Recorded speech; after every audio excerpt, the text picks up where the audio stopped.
ஹalleluya.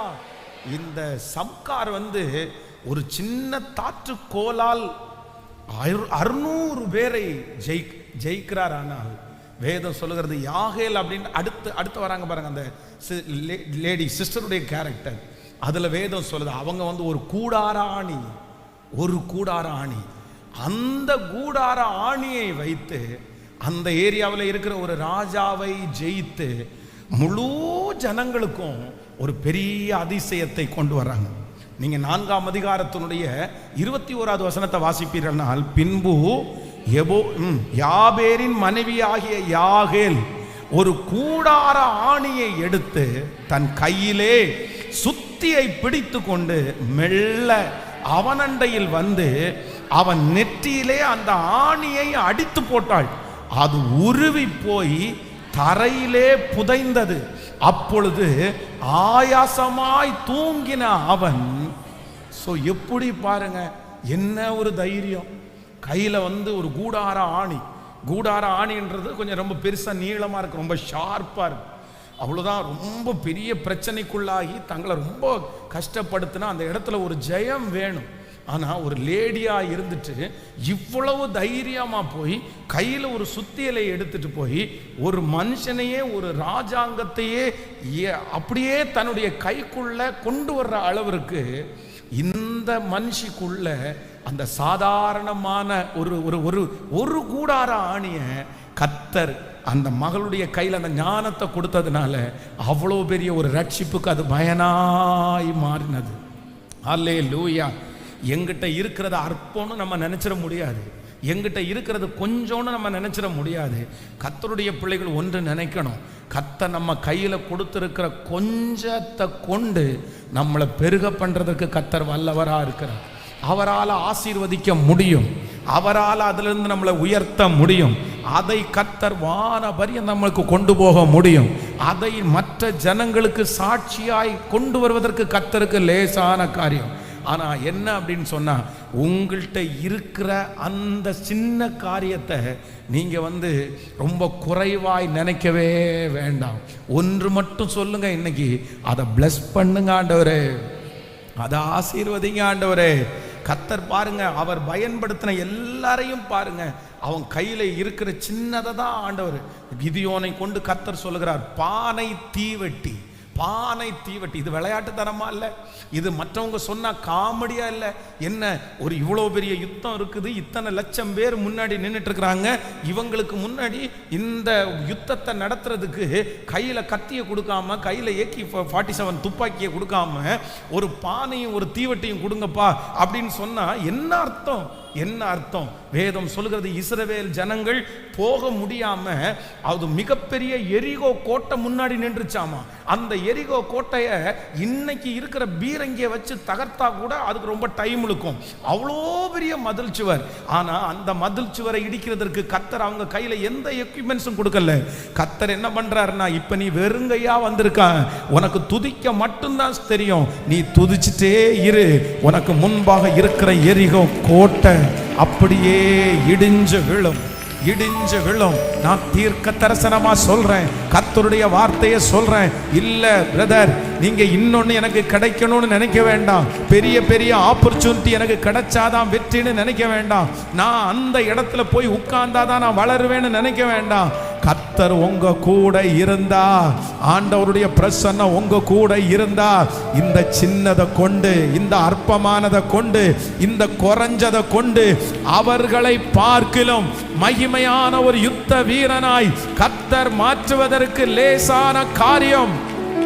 கைகளை தட்டி ஆமென், ஹல்லேலூயா, ஹல்லேலூயா. ஆண்டவருடைய பிள்ளைகள் மட்டும் இதுல எப்பவுமே உங்க இருதயத்தை சாய்க்கவே கூடாது.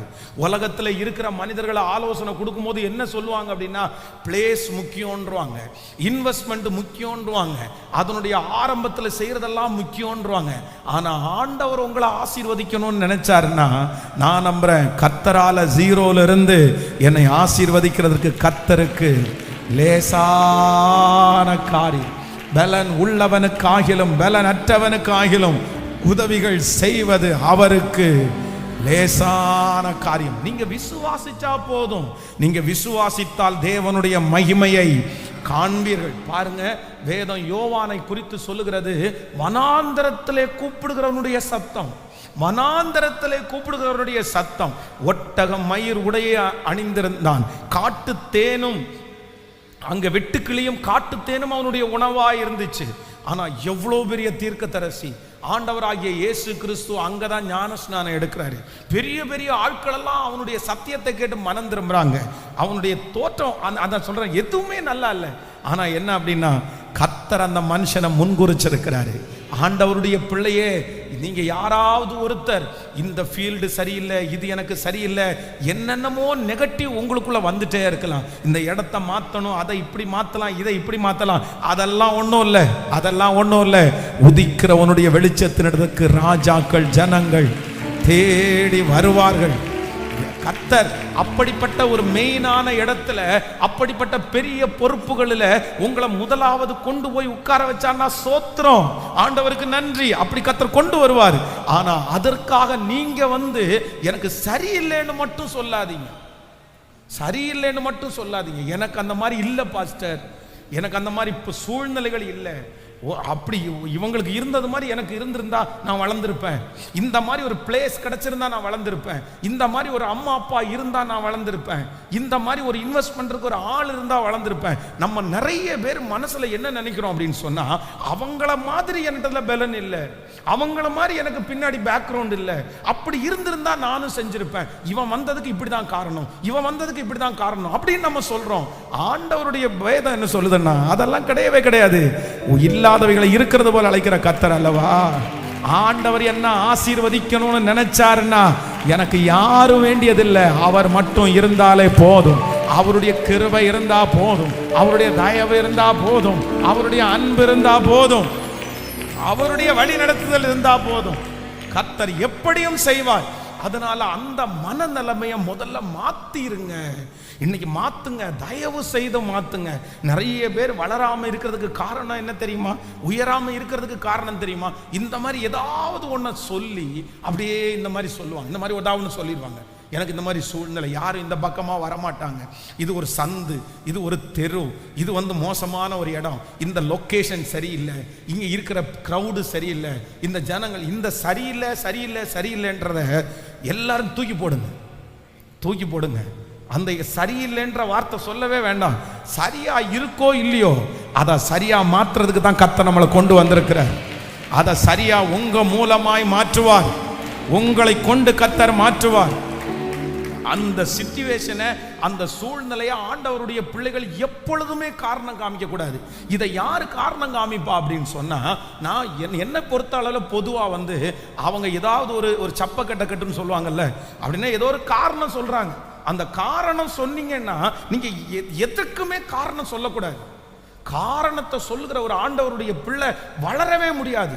யாரையுமே காரணம் சொல்ல முடியாது, எதையுமே காரணம் சொல்லக்கூடாது. எது எப்படி இருந்தாலும், யார் எப்படி இருந்தாலும், சூழ்நிலை எப்படி இருந்தாலும், அதன் நடுவிலையும் கர்த்தருக்காக எழும்புகிறவர்கள் தான் ஆண்டவருடைய பிள்ளைகள். அதன் நடுவிலே சாதிக்கிறவர்கள் தான் ஆண்டவருடைய பிள்ளைகள். அதன் நடுவிலே உயர்கிறவர்கள் தான் ஆண்டவருடைய பிள்ளைகள். ஒரு உண்மையான தேவனுடைய பிள்ளை எந்த இடத்திலையும் எந்த காரணத்தையும் சொல்ல, சத்தமா சொல்லுங்க, சொல்ல மாட்டாங்க. நீங்க சொல்லக்கூடாது.